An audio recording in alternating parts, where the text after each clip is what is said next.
If the Shelby name means anything to NASCAR fans, it's performance. And the transition from stock to a 1,000 horsepower work of art all happens on this assembly line just off the 15 and Russell Road.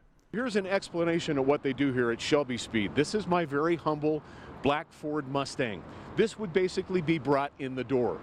It's torn apart, then rebuilt from the ground up with Shelby wheels, Shelby brakes, a Shelby custom interior, a high-performance Shelby engine, and stacked on a Shelby-designed suspension before it gets a customized Shelby paint job. It's now been transformed into a Super Snake wide body. It's worth about $150,000, made by Americans in Las Vegas. Most of the women are saying, hey, I want this car, I want that car, I want that car, you know.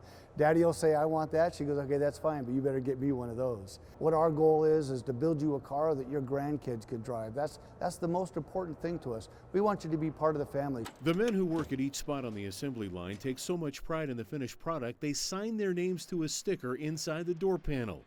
It builds on the legacy of the company's founder, Carroll Shelby, who originally came to Las Vegas in large part because of the Speedway. The most important thing for Carroll Shelby was he always wanted his cars to be built close to a racetrack. And at the time we moved here, we were the anchor tenants out at the Las Vegas Motor Speedway. The legend lives on in the museum at Shelby American, visited each day by hundreds of tourists who want to see cars like the original Shelby Cobra and Shelby Mustangs. And yes, some are even for sale if you can dig deep enough into your pocket to pull out $250,000.